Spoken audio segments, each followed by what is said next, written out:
Hi student, हमारा आज का जो टॉपिक है वो है डिविजन्स ऑफ टेरेस्ट्रियल इकोसिस्टम।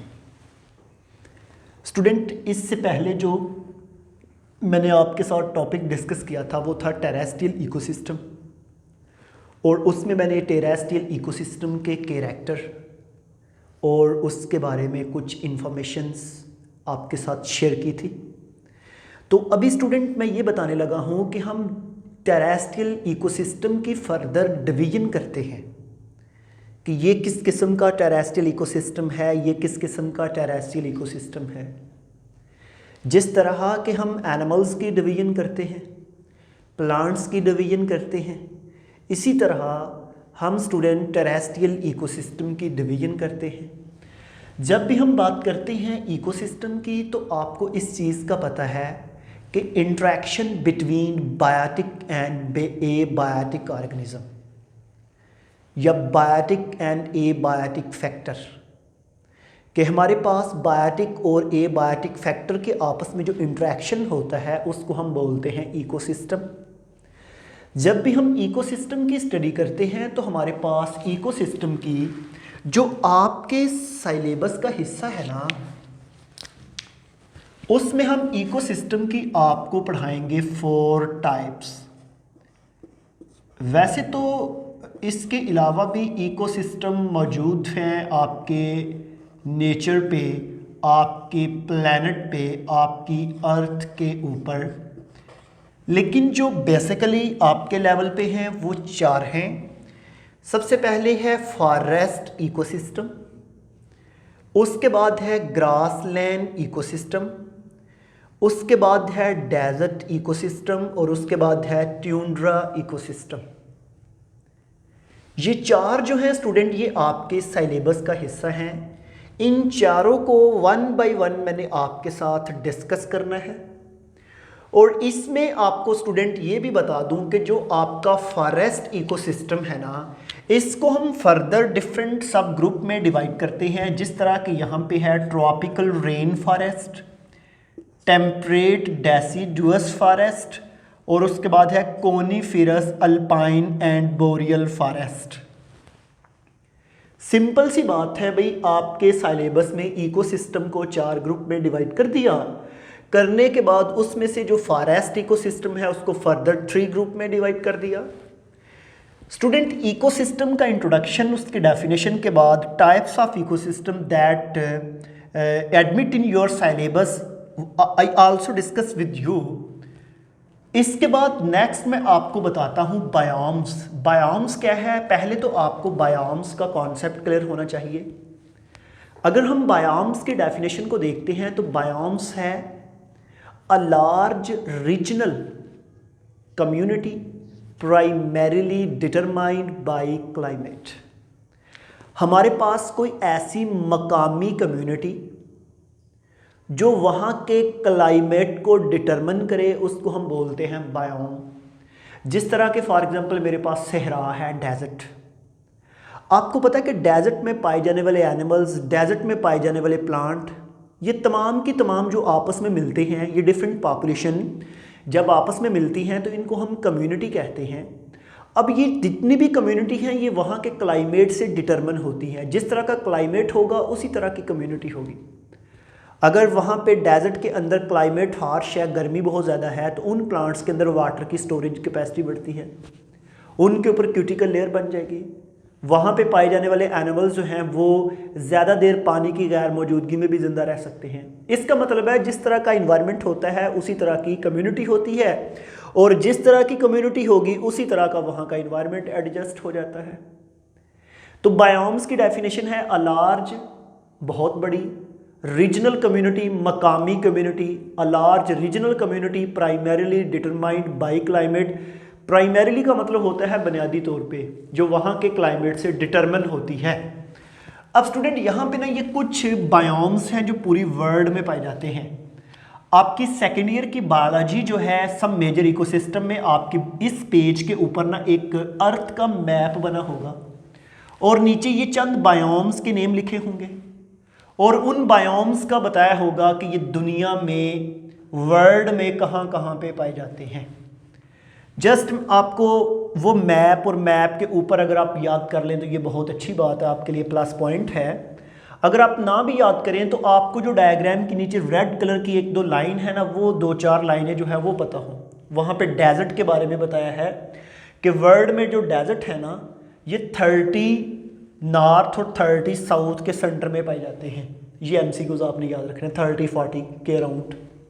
चले जी, अब ये देखें जो मैप के ऊपर डिफरेंट बायोम्स है ना, उन बायोम्स में है यहाँ पे tropical rain forest, tropical deciduous forest, desert savanna, chaparral, temperate. ये मेरे पास ट्रॉपिकल रेन फॉरेस्ट था और ये है टेम्परेट रेन फॉरेस्ट, और ये temperate deciduous forest, grassland, coniferous, tundra, alpine and ice pole biomes. Student different biomes के नेम हैं, आप इनको ज़रा थोड़ा सा आपको हाउ नो हो इसके बारे में, और दूसरे नंबर पे जो आपको डेजर्ट के बारे में पता हो कि डेजर्ट मोस्टली इक्वेटर के नज़दीक 30-40 नॉर्थ और 30-40 साउथ के सेंटर में पाए जाते हैं मोस्टली दुनिया में बड़े डेजर्ट, जिसमें हमारे पास सहारा डेजर्ट भी आ रहा है, चिली डेजर्ट भी आ रहा है, इसके अलावा गल्फ़ कंट्री अरेबियन डेजर्ट भी आ रहा है। ऑस्ट्रेलिया के डेजर्ट इस रीजन में नहीं आ रहे, बाकी मोस्टली डेजर्ट इस रीजन में आते हैं। दुनिया के जो बड़े डेजर्ट हैं वो आपके इक्वेटर के 30-40 नॉर्थ 30-40 साउथ के सेंटर में है। तो ये स्टूडेंट आपको एक तो डिवीजन ऑफ टेरेस्ट्रियल इकोसिस्टम का इंट्रोडक्शन और वर्ल्ड में पाए जाने वाले बड़े बड़े बायोम्स जो हैं उनके बारे में बताया। अभी मैं ना आपको, क्योंकि आप चूँकि पाकिस्तानी स्टूडेंट हैं तो आपको पता होना चाहिए कि पाकिस्तान के अंदर कौन कौन सा टेरेस्ट्रियल इकोसिस्टम मौजूद है। स्टूडेंट यहाँ पे एक छोटी सी सिंपल सी हेडिंग है भाई, some major ecosystem in Pakistan. जब भी हम सब मेजर इकोसिस्टम इन पाकिस्तान की बात करते हैं तो यहाँ पे अगर आप देखें तो हम इसको पॉइंट बना लेते हैं। मेरे पास 2, 3, 4 और 5, मेरे पास 5 ये इकोसिस्टम जिनको हमने डिस्कस करना है। सबसे पहले है टेम्परेट डेसिडुअस फॉरेस्ट। टेम्परेट का स्टूडेंट मैं आपको बता दूं मोतदिल होता है, डेसिडुअस वो होते हैं जिनके पत्ते जड़ जाते हैं, पतझड़ जंगलात, फॉरेस्ट। ऐसे जंगलात जिन वो दरमियाने से इन्वायरमेंट में रहते हों और वहाँ पे पत्ते भी जड़ जाते हों ख़ज़ां के मौसम में, उनको हम बोलते हैं टेम्परेट डेसिडुअस फॉरेस्ट। पाकिस्तान में शुगरा एंड नीलम वैली, आपको पता है कि आज़ाद कश्मीर में मुज़फ़्फ़राबाद के आगे जो है नीलम वैली जो स्टार्ट होती है उसमें, और शुगरा पाकिस्तान में KPK में जो है शुगरा, जब आप मानसरा से बालाकोट और बालाकोट से कागान को जाते हैं तो रास्ते में केवाई के मकाम से शुगरा को जो रास्ता जाता है वहाँ पे जो रीजन पाए जाते हैं इनको बोलते हैं टेम्परेट डेसिडुअस फॉरेस्ट। उसके बाद है coniferous alpine and boreal forest. ये जो coniferous alpine and boreal forest है ये कागान, स्टूडेंट मैंने आपको कागान का बताया कि जो आगे मीन के आगे जो आपका रास्ता जा रहा है बालाकोट से आगे कागान कोट, जो आगे जो है बाबूसर टॉप पे भी जाता है सीधा, और एक साइड से रास्ते में झील सैफुल मलूक, वो सारा एरिया कागान, मालम जबा सवात का इलाका, मेगोरा के पास, दीर, अपर दीर एंड लोअर दीर आपने पढ़ा होगा, चित्राल के पास, चिलास जो है ये आपका बलूचिस्तान में। ये जितने भी हमारे पास इलाके हैं इन तमाम इलाकों में जो है हमारे पास इन तमाम इलाकों में जो जंगलात पाए जाते हैं वो है coniferous alpine and boreal forest. अब ये जो कोनिफेरस है ना, बेसिकली इन दरख्तों को देखें तो ऊपर से इनके लीफ या इनकी जो स्टेम है ना वो कोन की तरह की नज़र आती है, जिसको हम क्रिसमस ट्री भी कहते हैं। उसके बाद है ग्रासलैंड इकोसिस्टम। पाकिस्तान में ग्रासलैंड इकोसिस्टम कहाँ पे पाया जाता है? पहली बात गिलगित बिल्तिस्तान, कश्मीर के बहुत से इलाके, चित्राल जो है ये दीर के पास है, कलाम के बल के पास है, दीर के भी पास है, वही इलाका बनता है लेकिन कलाम के नज़दीक है चित्राल। वज़ीरिस्तान, नॉर्थ कलात जो है ये डिवीज़न है बलूचिस्तान की जिसमें ये कोयटा वगैरह और ये सारे इलाके आते हैं। वज़ीरिस्तान जो है ये आपकी एजेंसीज़ हैं।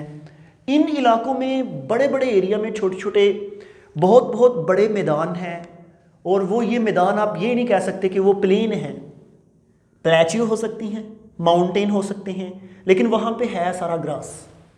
वहाँ पे लोगों के पास वो बकरियों के बहुत बड़े बड़े रेवड़ हैं, शीप्स हैं उनके पास, और उनका यही बिजनेस है, मुनज़्ज़म गलाबानी और गैर मुनज़्ज़म गलाबानी। उसके बाद हमारे पास डेजर्ट इकोसिस्टम है। पाकिस्तान में 3 डेजर्ट हैं, थल, थर एंड चोलिस्तान। आपकी बुक में बकाया लिखा भी होगा कि थल में मियांवाली, खुशाब, बखर, ये पंजाब में है। थर सिंध में है। थर में जो है आपको पता है सांगड़, ठठा वगैरह इस तरह के इलाके जो नज़दीक तरीन है वो। और उसके बाद चोलिस्तान जो है ये सारा आपके पास स्टेट बहावलपुर, यजमान, बहावल नगर, रहीम यार खान, फोर्ट अब्बास, ये जितने भी इलाके हैं ये आती हैं डेजर्ट इकोसिस्टम में। आपको पता है वहाँ पे द्रावट फोर्ट भी है, जिस जगह पे वो होती है उनकी जीप की रैली निकलती है, जीप की रेस होती है वहाँ पे। उसके बाद हमारे पास पाकिस्तान में ट्यूंड्रा इकोसिस्टम है। सबसे हार्श कंडीशन होती है ट्यूंड्रा इकोसिस्टम में, माइनस में टेम्परेचर, बर्फबारी बहुत ज़्यादा। इसमें हमारे पास आपके माउंटेन काराकोरम एंड हिंदू कोश। ये जो काराकोरम है और हिंदू कोश है ये आपके नॉर्दर्न एरियाज की पीक और टॉप है। बिल्कुल जो है आपने K2 पढ़ा होगा, जो K2 दुनिया की दूसरे नंबर पे बड़ी चोटी है वो काराकोरम के अंदर है, K2। काराकोरम से ही के इसको कहते हैं, 2 मीन वर्ल्ड की सेकंड नंबर पे। आपको पता है कि नेपाल जो है उस पर माउंट एवरेस्ट जो है वो पहले नंबर पे है, और K2 जो है, काराकोरम 2 जो है ये दूसरे नंबर पे है। और हिंदू कोश, ये जो आपके जितने भी ऊपर को हिमालय जो है, हिमालय रीजन, ये हिमालय रीजन में आती है ना काराकोरम। काराकोरम जितना भी है हिमालय, और उसके बाद काराकोरम के आगे जो है हिंदू कोश स्टार्ट हो जाता है। तो ये जितने भी हमारे पास इलाके हैं ये पाकिस्तान के अंदर हैं। और आपको मैं इंफॉर्मेटिव चीज़ ये बताऊं कि हमने इनको 1 बाय 1 देखना है। हम इनके अंदर पाए जाने वाले एनिमल्स को देखेंगे, इनमें पाए जाने वाले प्लांट्स को देखेंगे, और स्पेशली इनमें जो इंसान है उसका इंटरवेंशन क्या है, और इंसान इसको प्रोटेक्ट कर रहा है या इंसान इसके लिए बेनिफिशियल जो है वो साबित हो रहा है। स्टूडेंट, इन तमाम को हम देखेंगे। तो मेरे ख्याल में जो है ये डिवीजन ऑफ टेरेस्ट्रियल इकोसिस्टम जो थी ये इसको मैंने आपको बता दिया है। और अभी आपका जो भी क्वेश्चन हो वो ज़रूर आप कमेंट में पूछ लिया करें, और आगे भी ज़रूर शेयर किया करें, लाइक भी किया करें वीडियो को। तो हम अपने लेक्चर को यहाँ पे वाइंड अप करते हैं, मिलेंगे नेक्स्ट वीडियो में। आज के लिए थैंक यू।